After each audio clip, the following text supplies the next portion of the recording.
Welcome into the Spiritual Noob. Today we're going to do a deck review of the Learning Tarot Cards deck by Witchy Cauldron. So this deck is kind of cool in certain ways. And I will let you know what I mean. So this deck is not... Okay, let me start from the beginning.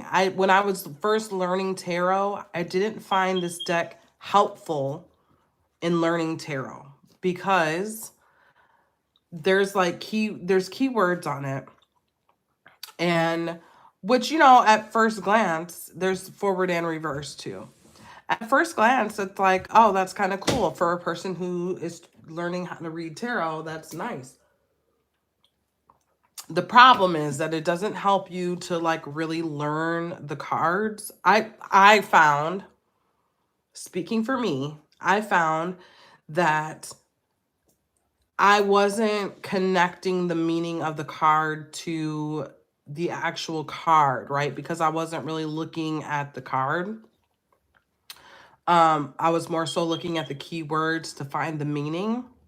So I actually put this deck away when I was learning tarot, and I just learned from like the Rider-Waite deck itself. I found it useful because it has like yes or no's. I don't see it on this one. So maybe the major, yeah, see, it's on this one. Oh, it says maybe on the Fool, and it says like yes on the Magician. So I found this deck helpful when I was doing like TikTok lives, because people wanted kind of like quick yes or no answers to things. I don't love doing quick yes or no answers. But I did use this deck to do that. The reason I don't like quick yes or no answers is because I'm not like super sure of the accuracy rate of that type of thing. And people are asking for like real world advice. Like people will ask things like, am I pregnant? Like there's some people on TikTok that won't answer questions like that at all. But like, is my boyfriend gonna get back with me? And honestly, like questions like that, um, not only do I feel like if I give a yes answer to that and then your boyfriend doesn't get back with you, it's like, oh, that was like a sham, right? But also I think it's a little bit like my purpose in reading tarot is for therapeutic reasons. Like I really want people to kind of like get at like what the blocks are that are getting in the way for them, in terms of, manifesting things that they want to manifest in their life. Like what do they need to look at? What kind of internal work do they need to do, right? That's like my intention with tarot. And I feel like questions like, is my boyfriend gonna get back with me, are a little superficial, I guess. Um, but I found this deck to be helpful when I was doing the yes or no answers. And I think it's fun to kind of play around with on your own. Like if you want to ask a yes or no question for yourself. One thing I do now that I know tarot more is I'll give like the yes answer, but I'll give it in context of the card that I'm looking at, right? So I try to read the card and the yes or no answer at the same time.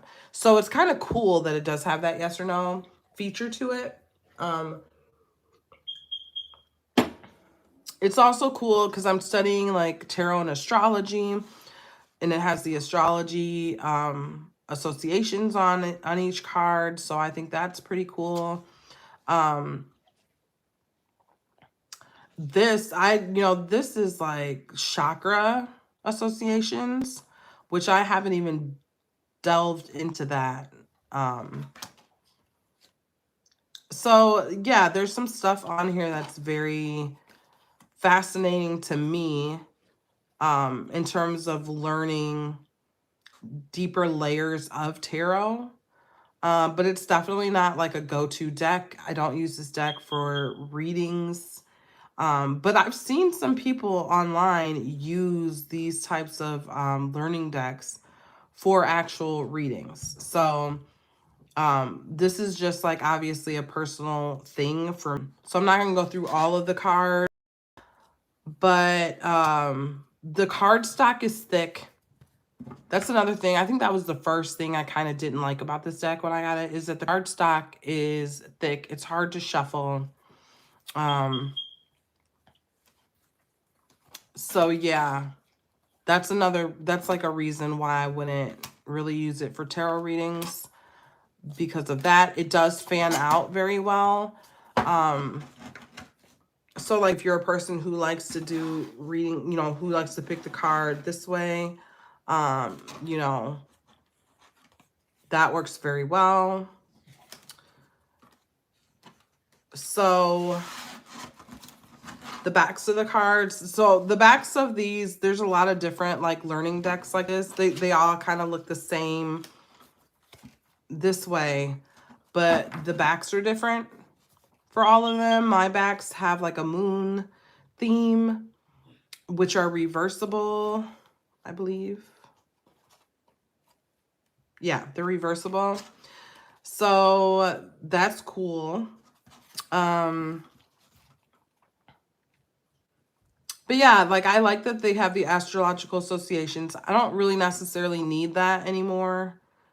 Although I haven't totally learned, like so I learned what the association for each card is, but there's also another, like there's a wheel that you can look at that has like each card has a different association for that particular card. And I haven't learned the wheel yet. So like when you look at cards that have kind of like two astrological signs on it, that's kind of what that's talking about. So yeah, and I also will definitely look into this chakra association. So this deck will be helpful for that. But yeah, I mean, it definitely, my deck that I bought has, you know, it has a bend in it because the cards are so thick. You can't really shuffle it without bending it. And it's hard. They're so stiff that when you first get it, it's hard. It's hard to shuffle it without the bend. And, you know, it's just like, I don't know. Anyway, so it's definitely, it's big. It's hard to handle. It's just a regular Rider-Waite. So I almost feel like using it as a learning deck is more helpful now that I know tarot.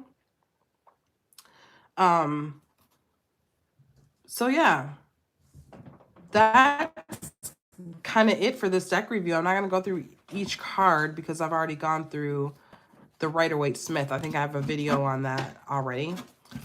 So I'm not going to bore you with all that. But if you have this deck and you enjoy this deck, or if you have this deck at all, please let me know in the comments, like how you use the deck. Do you like the deck? Did it help you to study tarot, learn tarot? Yeah, I'd like to know what you guys think about this deck. So that's it. Thank you for watching my video. Please like this video, share this video, subscribe to my channel. And until next time, spiritual noob peeps, bye.